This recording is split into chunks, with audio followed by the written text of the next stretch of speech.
Hello friends, আজ আমি বিয়েবাড়িতে যে মুগ ডাল বানানো হয় সেটা আপনাদের করে দেখাবো। এটি করার জন্য 1 কাপ মুগ ডাল, আদা বাটা, 2টো শুকনো লঙ্কা, 2টো চেরা কাঁচা লঙ্কা, তেজপাতা, গোটা গরম মশলা, হলুদ, নুন, চিনি আর গোটা জিরে, একটু ঘি লাগছে। প্রথমে কড়াই গরম করে আমি তেল দেব। তেলটা গরম হয়ে গেলে তার মধ্যে এই মুগ ডালটা দিয়ে দিচ্ছি।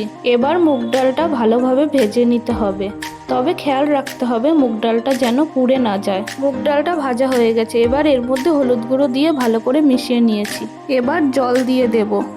এর মধ্যে দিয়ে দিচ্ছি পরিমাণ মতো নুন। এটাকে এবার ভালো করে সিদ্ধ করে নেব। ডাল আমি সিদ্ধ করে নিয়েছি। এই ডাল কিন্তু বেশি সিদ্ধ করার দরকার নেই। ডালে ফোড়ন দেওয়ার জন্য কড়াই গরম করে তেল দিয়ে দিলাম। এরপর তেজপাতা, শুকনো লঙ্কা, কাঁচা লঙ্কা, গোটা জিরে, গোটা গরম মশলা দিয়ে কিছুক্ষণ নেড়েচেড়ে নিলাম। এরপরে আদা বাটা দিয়ে কিছুক্ষণ নেড়েচেড়ে নিলাম, কারণ আদা বাটা দিয়ে একটা কাঁচা গন্ধ বের হয়। এবার সিদ্ধ করা মুগ ডালটা দিয়ে দিচ্ছি। এর মধ্যে উষ্ণ গরম জল দিয়ে দিলাম। এই ডালটা একটু পাতলাই হয়।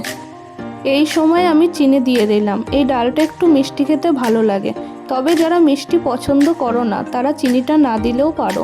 সব উপকরণ ভালোভাবে মিশিয়ে নিচ্ছি। নামানোর আগে ঘি দিয়ে দিলাম।